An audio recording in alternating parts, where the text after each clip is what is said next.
Palmar ग्राम श्रीरामचंद्रंकर नवमी व्रत उत्सव मंत्री सान भाई योगदान। पामल ग्राम सीताराम कृपानाट्य परिषद पक्षर श्रीरामचंद्रंकर नवमी व्रत उत्सव पालित।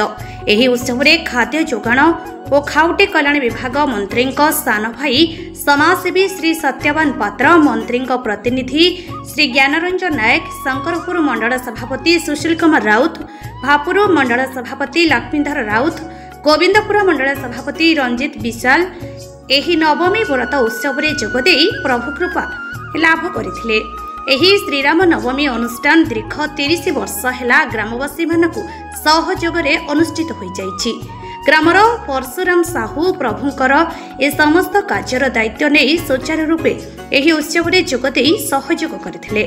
ढेंकानाळरू जिला प्रतिनिधि Maheshwar Sahu report, Tofan entertainment news.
आज एक पवित्र दिन अच्छे आम पवित्र आम ग्राम आम आम आज ये पवित्र देवासी मान तरफ ग्राम नाम रही ग्राम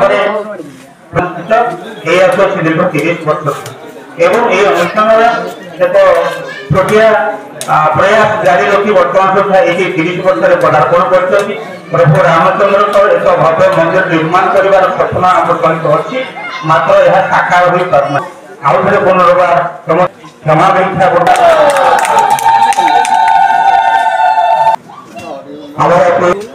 खाद्य प्रिय ज्ञानरंजन आसमी धन्यवाद देना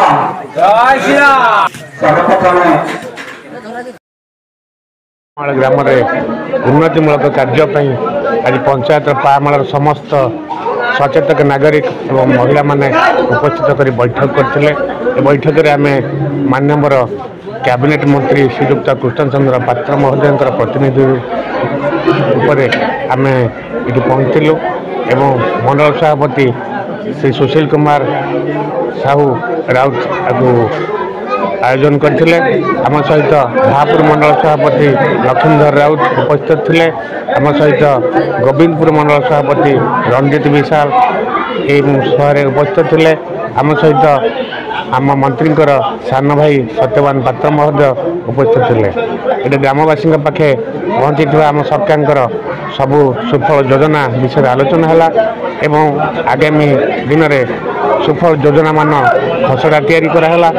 एबे बहुत बड़ सफलता शंकरवासी पहुंची माननीय मंत्री द्वारा शीतल भंडार निर्माण होगा जाऊँगी जहाद्वारा कि अंचलवासी चाषी मैंने विशेष उपकृत हे एवं धानर 800 टंका वृद्धि जो ये अंचल चाषी पैसा स्फूर्ति अच्छा महिला मानकर सुभद्रा योजना पाइबा जो ये अंचल महिला माने विशेष खुशी अच्छा। ये अंचल गला काली आयुष्मान कार्ड बंटन शुभारंभ हो समस्ते माननीय प्रधानमंत्री को धन्यवाद देले एवं ये अंचल जो माने आयुष्मान कार्ड राशन कार्ड एवं वार्धक्य भत्ता विकलांग भत्ता ये सब व्यवस्था सठिक पाइपर एवं आंक द्वारा किसी लांच मिछ ये चलो ना से विषय आलोचना करागला।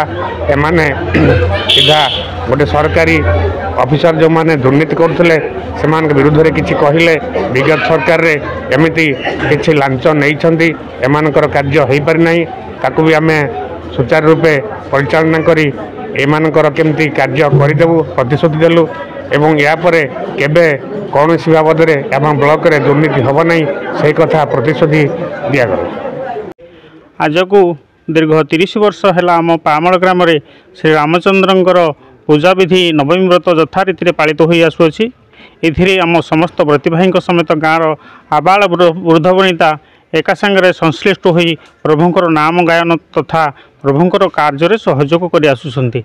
यह अति आनंदर सहित 9 दिन व्यापी श्रीराम नवमी आरंभ दिन ठारू 9 दिन पर्यंत पारायण विधि पुराण पठन सहित समस्त कार्यक्रम सुचारू रूपे परिचालित हो आसुछि एवं दीर्घ वर्षर अनुष्ठान हेतु आमर ग्राम तथा ग्राम बाहर पड़ोशी ग्राम मानकर सहयोग आम प्राय यथेष्ट मात्रा रे अछि।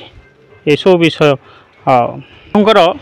लीला आमे नाट्य माध्यम गीतनाट्य माध्यम प्राय दीर्घ 12-14 वर्ष पर्यंत कर आसुछु। एथिरे प्रभु माता सीतांकर विवाह कार्यक्रम ठारू वनवास एवं सीता चोरी लंका दहन पर्यंत 5 ରୁ 7टी बही 7टी राति आमे स्टेज करिथाउ एवं यहाकू देखिबा पई प्रायतः पाख आखरु समस्त ग्रामरु प्राय दर्शक माने आसंती एवं श्रद्धार सहित यह कार्यक्रम को सेमाने अवलोकन करिथांती एवं प्रभुंकर लीला अपरंपार अछि।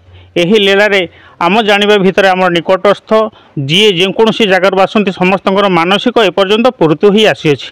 कहार मानसिक केबे फेल्युअर हबार बा कहीं केबे न पाइबार आम एमती अनुभव नहीं। प्रभुंक दयारु अपुत्रिक पुत्रदान पाइबा ठार आरंभ करी आरोग्य लाभ पर्यंत आशु आरोग्य पर्यंत प्रभुंक दयारु समस्त ही आसुछि जहाँकि एक अलौकिक तार विषय अच्छी एवं जो मैंने यार उपलब्धि करिसेंती तो ताहा से माने आम अपेक्षा यथेष्ट मात्रा जानी से सहयोग से प्रति वर्ष आम पाखरे अच्छी।